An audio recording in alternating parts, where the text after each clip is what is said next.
और इराक से इजराइल पर ड्रोन हमला, एक बड़ी खबर आ रही है। इस्लामिक रेजिस्टेंस ने ली जिम्मेदारी, सराया अवलिया अल दम विंग ने हमला किया।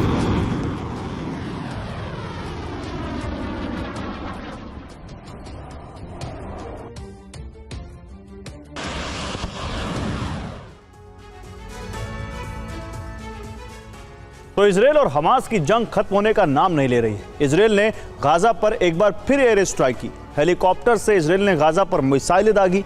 गाजा में नए हमलों के बाद सीज फायर की संभावना खत्म होती दिख रही है। इस बीच गाजा पर अकाल का संकट मंडराने लगा है। ऐसे में गाजा में कई हफ्तों बाद राहत सहायता पहुंचाने का ऐलान किया गया। दूसरी तरफ इजराइल को युद्ध के मोर्चे के साथ ही घरेलू मोर्चे पर भी विरोध का सामना करना पड़ रहा है। तो क्या बेंजामिन सरकार के सामने कोई निर्णायक फैसला लेने का वक्त आ गया है? देखिए यह स्पेशल रिपोर्ट।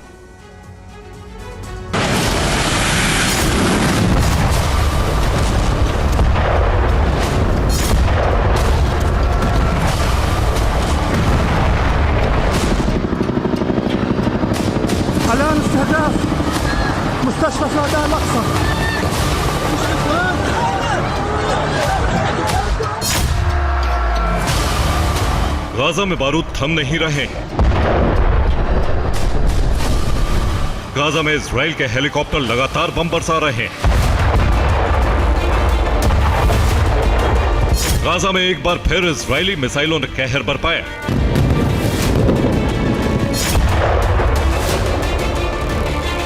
गाजा में एक ऐसा युद्ध चल रहा है जहां उसका कोई अंत नहीं दिखाई दे रहा है।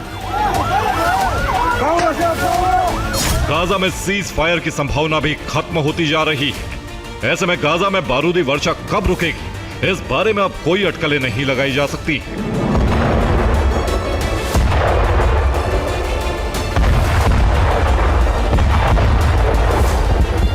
गाजा में पिछले 24 घंटों में 3 अलग अलग जगहों पर इजराइल ने हमले किए।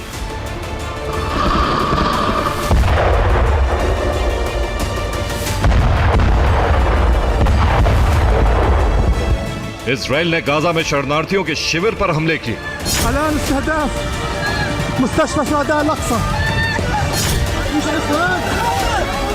रिपोर्ट्स के मुताबिक गाजा के अल अक्सा अस्पताल में शरणार्थी शिविर पर हमला किया गया। यह हमले इजरायली हेलीकॉप्टर से किए गए, जहां इजरायली हेलीकॉप्टर ने मिसाइलें दागी।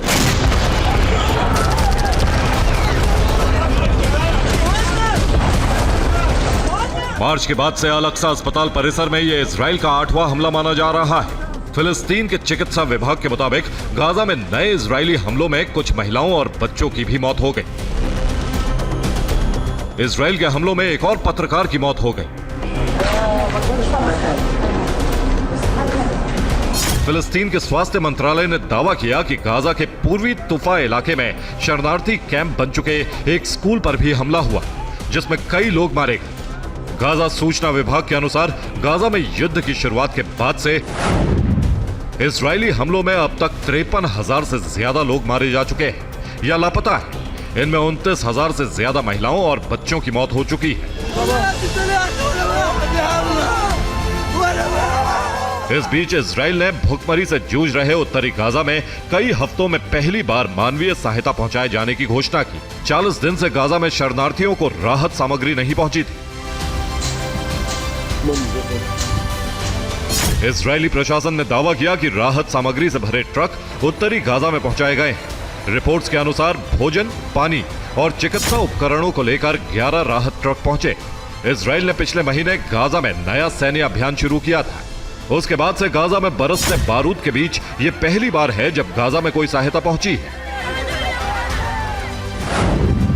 इस बीच गाजा में सीज फायर की कोशिशों में जुटे कतर ने पहले कहा कि वो मध्यस्थता नहीं करेगा, लेकिन बाद में कतर ने मध्यस्थता निलंबित करने की खबरों को खारिज कर दिया। कतर के विदेश मंत्रालय की तरफ से कहा गया कि गाजा को लेकर मध्यस्थता तभी की जाएगी जब दोनों पक्ष सीज फायर के लिए गंभीर होंगे।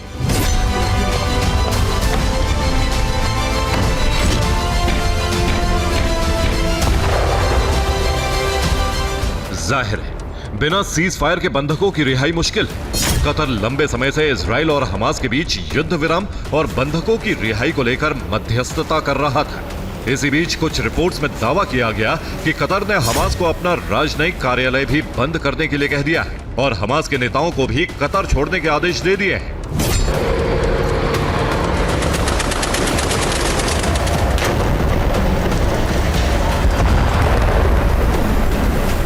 दरअसल कतर के हमास के साथ अच्छे संबंध हैं। हमास के कई लीडर दोहा में शरण लेकर रह रहे थे। अमेरिका को भी उम्मीद थी कि कतर के जरिए गाजा में शांति लाई जा सकती है। अमेरिका ये मान चुका था कि कतर के जरिए गाजा में युद्ध विराम कराया जा सकता है।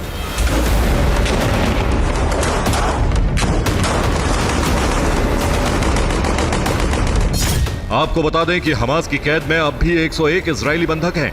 दूसरी ओर युद्ध विराम की संभावनाएं कम होते जाने से गाजा में जंग भड़कती जा रही है, जहां इजराइल गाजा में फिर से बारूद बरसा रहा है। वहीं हमास ने भी इजरायली ग्राउंड फोर्स पर हमले तेज कर दिए।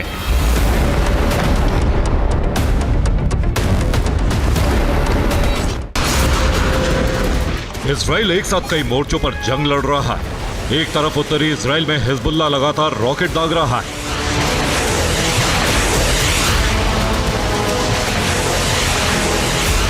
तो वहीं हमास के तेवर भी आक्रामक हो गए।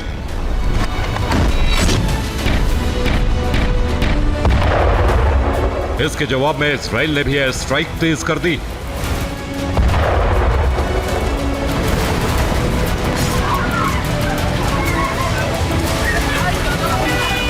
अस्पतालों में चल रहे शरणार्थी शिविरों के अलावा स्कूलों में बने कैंप को भी टारगेट किया जा रहा है। इजराइल का दावा है कि हमास के लड़ाके स्कूलों और अस्पतालों के साथ साथ रिहायशी इलाकों को अपनी ढाल बनाए हुए हैं।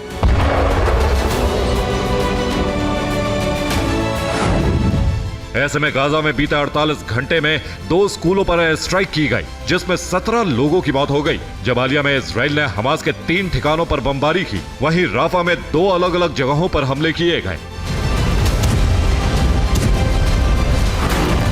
हमास और हिजबुल्लाह के हमलों का जवाब देने के साथ ही इजराइल को अपने घर के अंदर भी विरोध प्रदर्शन का सामना करना पड़ रहा है।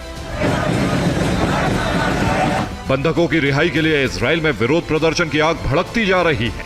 नेतन्याहू के खिलाफ बंधकों के परिवार और उनके समर्थक एकजुट हो रहे हैं। बंधकों की रिहाई को लेकर तेल अवीव और यरूशलेम में जोरदार विरोध प्रदर्शन किया जा रहा है।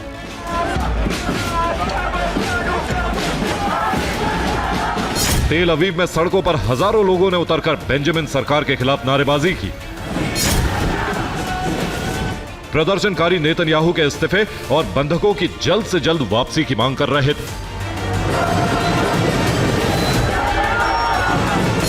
एक रिपोर्ट के मुताबिक दावा किया गया कि बंधकों की रिहाई को लेकर करीब 60% इजरायली लोगों का भरोसा बेंजामिन सरकार से उठ गया है।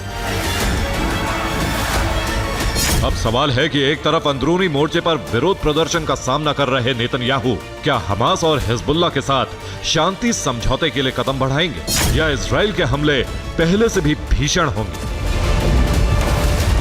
Bureau report, TV9 Bharatvarsh.